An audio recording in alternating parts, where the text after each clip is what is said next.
Good morning. There's a story about Rabbi Yisrael Salanter that he once got on a train in Poland on a freezing winter day.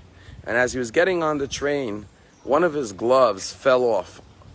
And he didn't have enough time to get off the train to pick up his glove because the train was leaving. And so as the train began to pull out, he took off his second glove and threw it onto the platform, figuring if someone finds one glove, at least they'll have the pair, which will be useful to them. This week's Torah portion is Mishpatim. Mishpatim means the laws. It's the civil laws between man and fellow man. And the whole portion begins with the letter Vav, which in Hebrew means and, which means this week's Torah portion is directly linked and connected to yesterday's Torah portion. And the question is, yesterday's Torah portion was all about the Ten Commandments, the greatest revelation ever in the history of mankind, where God spoke to the entire Jewish nation. Why is it that what follows the Ten Commandments is civil laws between man and fellow man? And if you look at the Ten Commandments, you find something very interesting. The very first word of the Ten Commandments is Anochi, I, Almighty God, am the one who took you out of the land of Egypt. What's the last word of the Ten Commandments? Lireyecha, to your fellow man. Do not be envious and jealous of any of the possessions that belong to your fellow man. So the two bookends of the Ten Commandments is I, Almighty God, and the last word is to your fellow man. And the message is so clear that the essence of the Ten Commandments is to teach man not only how to relate to God, but how to take that relationship with God and apply it to our relationship with our fellow man. And so therefore, right after the Ten Commandments come all the civil laws between man and fellow man. Last week in Israel, on January 13th, there was a terrible tragedy. There were two units from an army base that went out on a patrol to seek out terrorists near the Jordan Valley. But unfortunately, they did not tell the group about each other. And the two groups met up with each other. And the first group thought that these were the terrorists. So they started to tell them to stop. And they shot into the ear to get them to stop. The other group didn't know that they were IDF soldiers. They thought that they were the terrorists. So they began shooting at them. And one IDF soldier shot and killed two fellow IDF soldiers. The two soldiers that were tragically killed were only 26 and 28 years old, both commanders in the IDF.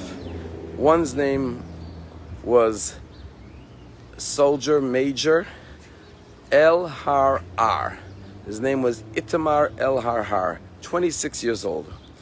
And he was only married 1 year ago, during Corona. And after the Shiva, his wife, her name is Or, spoke about the tragic loss of her husband. And she said that we got married a year ago, during Corona. She said we got married in the backyard of our home.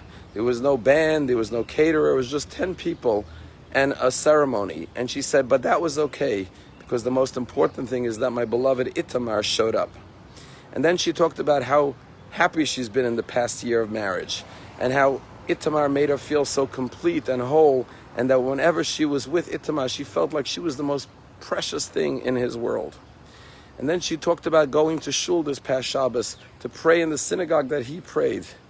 And when she said the Shmona Esrei, she said the Amidah, there are 18 blessings, but the only one she could see and focus on is as if the Shmona Esrei only has one prayer, and that is the prayer of Mechayeh HaMeitim, that God resurrects the dead.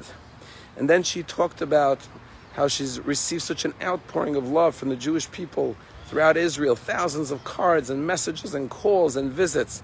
And she says she feels the embrace of the entire Jewish people, as though they're all thanking her for all the Shabbatot that she was apart from her husband because he was on duty in the first year of marriage, and all the holidays and all the family events he couldn't attend because he was dedicated to the land of Israel, to the Jewish people, and to the Torah, and to the future of our nation. And then the interviewer asked her, what message do you have for the IDF soldier that shot and killed your husband? And this young woman, only 24 years old, a widow after 1 year of marriage, her name is Or, looks at the interviewer and says, the journalist, and says, I think about what would I want if the circumstances were reversed. If my husband was the one who shot and killed a fellow IDF soldier, I would want him to go on with his life.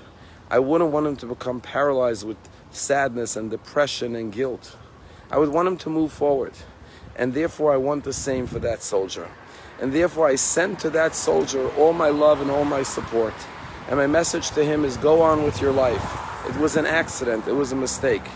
And to the family of that soldier who shot and killed my husband, I say, embrace him, support him, love him, encourage him, and let him live a full life. Because that's what I would want for my husband, if God forbid he was the one who shot a fellow IDF soldier.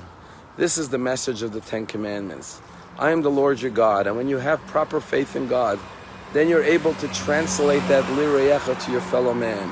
And therefore the portion after the greatest revelation is mishpatim, how to treat one another. Like Rabbi Yisrael Salanter, when you lose something, instinctively, what is the thought? Not about yourself, but how can I take my loss and turn it into a blessing for someone else? Have a wonderful week. Shavua Tov.